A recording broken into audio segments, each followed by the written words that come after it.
బీహార్ ఎన్నికలు కౌంటింగ్ ఇప్పుడు జరుగుతుంది. రిజల్ట్ మనం చూస్తున్నాము. మెజారిటీకైనా ఎక్కువ సీట్లు మన ఎన్డీఏకి వస్తుంది. చాలా బ్రహ్మాండమైన విజయం సాధించినారు బీహార్లో. ఒక సైటు బీహార్ గెలుపు, ఇంకో సైడు జూబ్లీ హిల్స్లో మన బీజేపీకి వచ్చిన ఓట్లు. మొత్తం తెలంగాణలో ఇవాళ సోషల్ మీడియాలో ఏ విధంగా చర్చ నడుస్తుంది అది నేను చెప్పే అవసరము లేదు. గతంలో హుజురాబాద్లో బై ఎలక్షన్ వచ్చింది.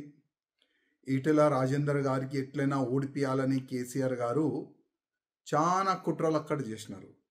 కుట్రలు అంటే ఏ విధంగా కుట్రలు అంటే బూత్ క్యాప్చరింగ్ కానీ, ఆ బూత్లో ఉన్న హౌజెస్లో ఎంతమంది ఉన్నారు, ఎంతమంది ఓట్లు ఉన్నారు వాళ్ళకి కొననికి కానీ, ఆపోజిషన్ నేతలకు డ్రాప్ చేయడానికి కొననికి కానీ, పోలీస్ ఫోర్స్ పెట్టుకొని ఎదురుగా ఉన్న పార్టీ వాళ్ళకి భయపడటానికి కానీ, ఎదురుగా ఉన్న పార్టీ కార్యకర్తలకి లాఠీ చార్జ్ కానీ, కేసులు పెట్టేది కానీ, అది హుజురాబాద్లో బీఆర్ఎస్ వాళ్ళు చేసినా మనం చూసినాము. సేమ్ ప్యాటర్ను మన జూబ్లీ హిల్స్లో కూడా రేవంత్ రెడ్డి గారు చేసినారు. అది నాకు చెప్పే అవసరం లేదు. కాపీ టు పేస్ట్ మన జూబ్లీ హిల్స్లో జరిగింది. ఇవాళ నవీన్ యాదవ్ గారు కాంగ్రెస్ నుంచి గెలిచినారు. నా నుంచి నవీన్ యాదవ్ గారికి శుభాకాంక్షలు ఎమ్మెల్యే అయినందుకు. ఇంకోవైపు బీజేపీ మనం చూస్తే నేను గతంలోనే చెప్పిస్తున్నాను, మా కిషన్ రెడ్డి గారు ఎన్ని ఓట్లతోని ఓడిపోతున్నారు మీరు కొద్ది అందరికీ చెప్పాలని నేను అప్పుడే అన్నా. ఎందుకంటే ఇవాళ నేను పార్టీ నుంచి బయటికి ఎందుకు వచ్చినాను, ఎవరు వస్తారు చెప్పండి. ఒక ఎమ్మెల్యేగా అయిన తర్వాత అది కూడా మూడోసారి ఎమ్మెల్యే అయిన తర్వాత కూడా పార్టీ ఇడిచి బయటికి వెళ్ళాలంటే ఎంత పెద్ద గుండె ఉండాలి చెప్పండి. బాధతోని నా పార్టీని ముంచేస్తున్నారు, నా పార్టీ మునిగిపోతుంది, అది నేను చూడలేను, అందుకోసం బయట నేను వచ్చినాను పార్టీ నుంచి. కనీసం జూబ్లీ హిల్స్ ఎన్నికలు రిజల్ట్ వచ్చిన తర్వాత నేను మా కిషన్ రెడ్డి గారికి, మా బండి సంజయ్ గారికి, మా లక్ష్మణ్ గారికి, ఈ ముగ్గురు చాలా పెద్ద నాయకులు, డైరెక్ట్ కేంద్రంలో ఉన్న పెద్ద నాయకులతోని డైరెక్ట్ టచ్లో ఉన్న నాయకులు, పెద్ద పోస్ట్లో ఉన్న మా ఈ ముగ్గురు నాయకులతోని నా ఒక నివేదిక. జూబ్లీ హిల్స్ రిజల్ట్ నెక్స్ట్ ఏదైనా ఎన్నికలు అయితే అట్లాంటి రిజల్ట్ బీజేపీకు రాకూడదంటే ఒక్కసారి గుండె పైన చేయి పెట్టుకొని చూడండి ఎక్కడెక్కడ తప్పులు అవుతున్నాయి, ఎక్కడ తప్పులు అవుతున్నాయి చూడండి, ఆలోచన చెయ్యండి. ఈ ఎలక్షన్ అయిపోతుంది, మీరు ఒక మీటింగ్ పెట్టుకుంటారు, ఎక్కడెక్కడ తప్పులు జరుగుతున్నాయి జస్ట్ మీటింగ్ చేసుకుంటారు, చాయ్ కాఫీ తాగుతారు, నాష్టా చేసుకుంటారు, బిర్యానీ తినిపోతారు, మళ్ళా దానికి మర్చిపోతారు. మళ్ళీ ఏ నాయకులు ఆయన పనిలో ఆయన బిజీ అయిపోతారు, ఏ కేంద్ర మంత్రి ఉన్నా ఆయన పనిలో ఆయన బిజీ అయిపోతారు. మళ్ళీ నెక్స్ట్ లోకల్ బాడీ ఎలక్షన్ ఉన్నది, దాని తర్వాత మున్సిపల్ కార్పొరేషన్ ఎన్నికలు ఉన్నది, దాని తర్వాత అంటే మొత్తం అసెంబ్లీ ఎన్నికలు కూడా వస్తుంది. ఈ 2 ఎలక్షన్లో బీజేపీ రిజల్ట్ ఒకవేళ జూబ్లీ హిల్స్ లాగా ఉంటే మళ్ళా బీజేపీ కార్యకర్తలు ఎక్కడ పోవాలి, బీజేపీలో ఉన్న సీనియర్ నాయకులు ఎక్కడ వెళ్ళాలి? ఒకవేళ ఈ విధంగానే రిజల్ట్ ఉంటే దానికి ఎవరు బాధితుడు? ఎవరు? నేను అడుగుతున్నా ఎవరు? చాలా మంది గతంలో కూడా నేను మంచి చెప్తే కూడా కొంతమంది కామెంట్ చేసినాను, ఎవరు ఇప్పుడు బీజేపీలో లేవు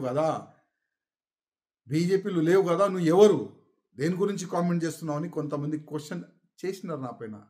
అయ్యా, నేను ఇవాళ మాట్లాడుతున్నా నా పార్టీ గురించి. ఓకే, బీజేపీ నుంచి బయట ఉన్నా, కానీ ఇప్పుడు కూడా నేను నా పార్టీ అంటా. నాకు మీరు తీసుకోవద్దు బీజేపీలో. నాకు రానికి ఇప్పుడు ఇష్టం కూడా లేదు. ఎందుకంటే నా పార్టీని మొత్తం సర్వనాశనం చెయ్యనికి మొత్తం ప్లాన్ చేసుకున్నారు మా పెద్దలు. వాళ్ళ సొంత స్వార్థం గురించి మా పార్టీని సర్వనాశనం చేయనికి ఆల్రెడీ డిసైడెడ్. నేను ఎట్లా రావాలి చెప్పండి పార్టీలో?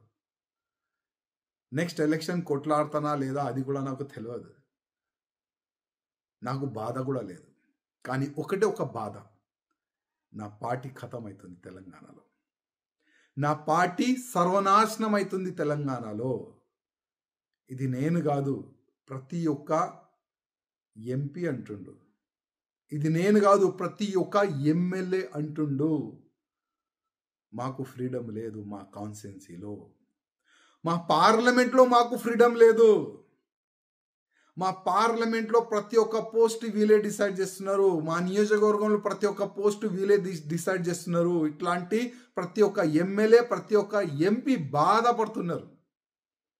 కానీ వీళ్ళు మారరు.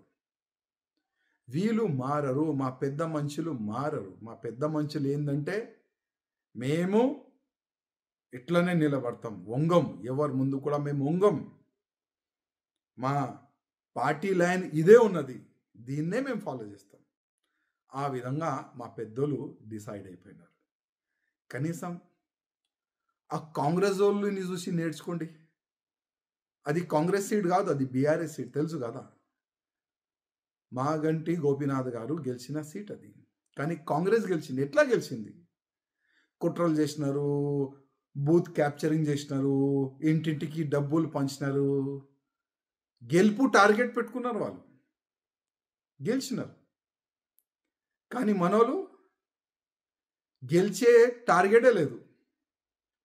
ఎన్ని ఓట్లతో నీ ఓడిపోవాలి అదే టార్గెట్తో మా వాళ్ళు ముందుకెళ్ళినారు. మా కేంద్ర మంత్రి కిషన్ రెడ్డి గారు పార్లమెంట్లో ఉన్న అది నియోజకవర్గం ఈజీగా గెలవచ్చు. అది ఎలక్షన్ డిక్లేర్ అయిన తర్వాత, అంటే గోపీనాథ్ గారు చనిపోయిన తర్వాత ఆల్రెడీ తెలుసు కదా బై ఎలక్షన్ వస్తుందని. ఏం చేసినారండి?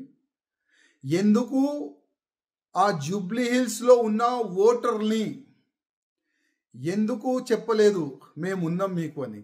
మా బీజేపీకి ఓటు వేయండి, మాకు ఇవాళ గెలిపియండి, మాకు గెలిపిస్తే నెక్స్ట్ బీజేపీ గవర్నమెంట్ వస్తుంది. ప్రతిసారి చెప్తారు కదా అక్కడిక్కడ, బెస్ట్ బీజేపీ గవర్నమెంట్ వస్తుంది.